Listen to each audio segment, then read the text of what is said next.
sunrise 12 sunrise 12 grammar and functions ڕێزمان وەرکەکان unit 3 یەکەی سێیان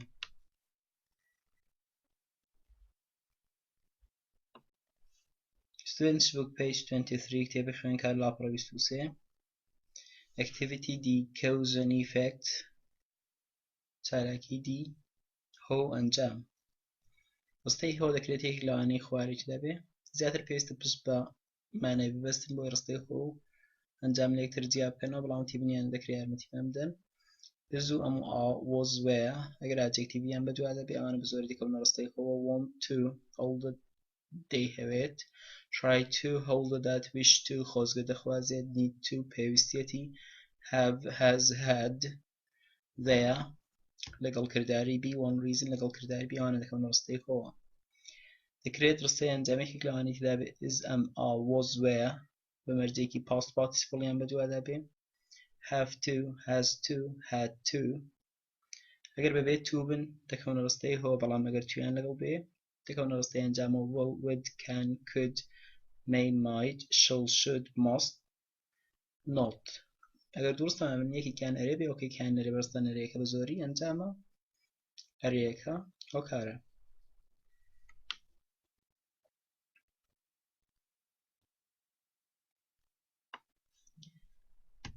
یاسای یەکەمیان ڕستەی ئەنجام لە سەرەتا دەنووسرێت بە بێدەستکاری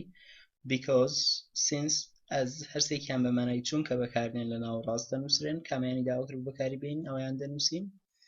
وەڕستەی هۆ لە کۆتایی دەنووسین وەرمە دەڵێن he went to hospital ئەو ڕۆیشت بۆ نەخۆشخانە because he was sick چونکە نەخۆش بوو he went to hospital ڕۆیشت بۆ نەخۆشخانە since یان as he was sick هەر هەمان مانایان هەیە چونکە نەخۆش بوو ئەگەر because لە سەرەتا بەکاربێنین یان ئامرازەکە لە سەرەتا بەکاربێنین because since یان as لە سەرەتا دەنووسین ڕستەی هۆ لە شوێنی خۆی دەنووسین واتە بە دوای ئامرازەکەی دام کاتێکی ڕستەی هۆ دێ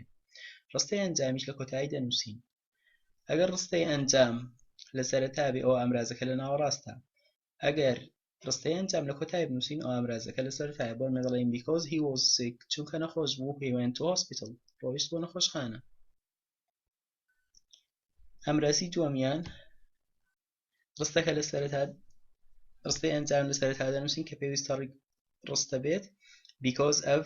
لەبەر as a result of لە ئەنجامی due to بەهۆی لێرەشدا بە دوای ئەو ئەمرازەیدا هەموو کاتێکی هۆکار دێ بەڵام هۆکارەکە پێویستە ناو بێ یاخود verb ing بێ واتە پێویستە هۆکارەکە گرێ بێت گرەیەکەش دەکرێ ناو بێ یان verb ing بێ وەرنە دەڵێن he went to hospital ئەو ڕۆیشت بۆ نەخۆشخانە because of sickness لەبەر نەخۆشی sickness ناوە دەتوانین بڵێن he went to hospital ڕۆیشت بۆ نەخۆشخانە as a result of being sick لە ئەنجامی نەخۆشبووندا being verb ing واتە جیاوازینەوەن ئەو دوو یاسایانەوەیە کە ئەمرازی یەکەم هۆکارەکەی بەدوا دەدێ هۆکارەکە ڕستەیە بەڵام ئەمرازی دووەم هۆکارەکەی کە بەدوا دەدێ هۆکارەکە یان گرەیە واتە ناوێکە یان verb ing ئەگەر ئەمراسی دووەم لە سەرەتا بەکاربێنین ئەمرازەکە لە شوێنی خۆیەتی because of as a result of due to بەدواویدا هۆکار دێ هۆکارەکە کوتمان یان گرەیەکە واتە ناوێکە یان verb ing و ئەنجامەکەش دەکەوێت کۆتایی کە ڕستێکی تەواوە ئەگەر ئەنجام لە سەرەتا بنووسین ئەوە ئامرازەکە لە ناوەڕاستە بەڵام ئەگەر ئەنجام بەرینە کۆتایی ئەو ئامرازەکە دەکەوێتە سەرەتا جیاوازینەوانە دوو ڕستە ئەو دوو یاسایانەیە کەم و دووەم تەنها ئەوەیە کە لێرەدا هۆکار ڕستەیە لێرەدا هۆکار گرەیە یان verb ing ئەمرازی سێمیان پێچەوانەی دوو ئەمرازەکەی سەرەوەیە ڕستەی هۆکار لە سەرەتا دێت so بۆیە therefore لەبەرەوە as a result لە ئەنجامدا و لە کۆتاییدا ڕستەی ئەنجاممان هەیە وەرمە دەڵێن he was sick ئەو نەخۆش بوو هۆکارەکەیە so بۆیە he went to hospital ڕۆیشت بۆ نەخۆشخانە he was sick نەخۆش بوو therefore لەبەر ئەوە یان as a result لە ئەنجامدا he went to hospital ڕۆیشت بۆ نەخۆشخانە ئەمرازە تەنها لە ناوەڕاست بەکاردێت نمونه یکم یعنی I'm tired من مندوم I'm not going shopping نارم بۆشتکڕین use because بەکاربێنم تێبینی کە لێرەدا گرنگە ئەگەر دوو ڕستەوان هەبوونێکێکیان کردداری بی تێدا بوو زووە مواڕۆ زوێر واوەکەیان کردداری سەرەکی تێدا بوو ئەوە ڕستەی کردداری بی تێدایە بە زۆری دەبێت تا ڕستەی هۆ واوەکەیان بێت ڕستەی ئەنجام لێرە تەنها ئەمی تێدا کردداری بیە بەڵام لێرەدا کردداری سەرەکیش تێدا going وەنەرێشە کەواتە ئەوە ئەنجامە I'm not going shopping ئەنجامە I'm tired ئەو کارەکەیەتی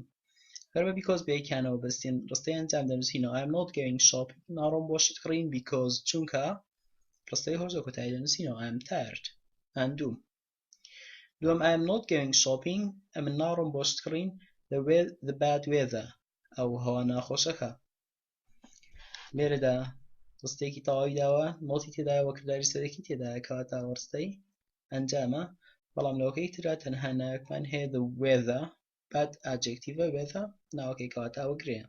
cause and effect هۆ ئەنجام because ئەو بەکاربێنە ڕستەی ئەنجام لە سەرەتا دەنووسینەوە I'm not going shopping ناڕۆم بۆ شت کڕین because of لەبەر the bad weather ئەو هەوا ناخۆشەکە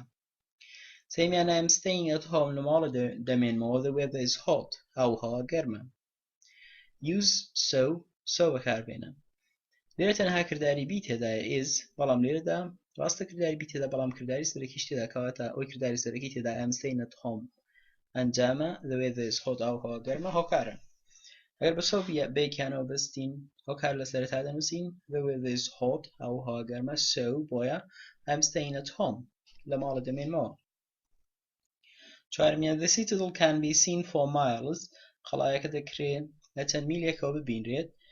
the mound تەپۆڵکە گڵەکە that reaches up 30 meters above the modern city کە بەرزەکەی زیاتر لە 30 مەترە یان تاوەکو 30 مەترە بەسەر شارە نوێیەکەدا use a proper conjunction ئامرازێکی لێکدەری گونجاو بەکاربێنە لێرە the mound گرەیە واتە ناوێک کە داوێتی لە دوای بۆشایەکەی بۆیە پێویستە ئامرازی دووەم بەکاربێنین واتە یان because of یان due to یان as a result of هەرێکێک لەو سێ conjunctionانە بەکاربێنین واتە ئامراز لێکدرانە جیاوازی نییە پێنجەم humans have lived here for 8,000 years مرۆڤەکان لێرە ژیاون بۆ 8,000 ساڵ the mound has many remains تەپۆڵکە گڵەکە زۆر پاشماوەی تێدایە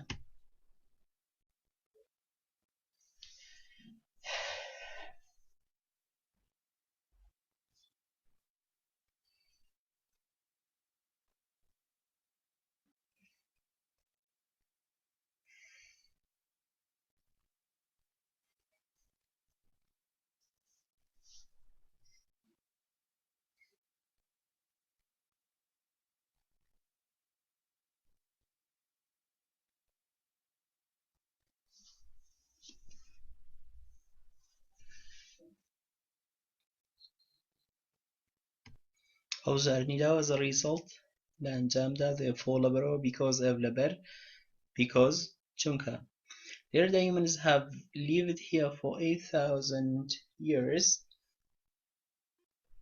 مرۆڤەکان لێرە ژیاون بۆ 8,000 ساڵ هۆکارەکەیەتی ئەنجامەکەی چییە the mound has many remains تەپۆڵکە گڵەکە پاشماوەی زۆری تێدایەوە ئەنجامی مادەم لە دوای بۆشایەکەی هۆکار هاتووە کەواتە یان because of وەڵام ڕاستەکە یان because لەبەرەوە humans have lived here ڕستەیەکی تەواوە کەواتە because وەڵام ڕاستەکەیە because humans have lived here لەبەرەوەی مرۆڤەکان لێرە ژیاون بۆ 8,000 years بۆ 8,000 ساڵ the mound has many remains تەپۆڵکە گڵەکە پاشماوەی زۆری تێدایە شەشەمیان important developments in ancient human history happened near Erbil بەروپێشچوونی گرنگ لە مێژووی دێرینی مرۆڤایەتیدا ڕوویانداوە لە نزیک هەورێر It may hold important secrets لەوانەیە نهێنی گرنگی تێدا بێ about our ancient human past لەبارەی ڕابردووی دێرینی مرۆڤایەتیەوە use therefore بەکاربێن Important developments in ancient human history happened near Erbil ئەو ڕستەی هۆکار لە سەرەتا دەنووسرێتەوە therefore لەبەرەوە ئەنجامەکە لە کۆتایی دەنووسین It may hold important secrets about our ancient human past.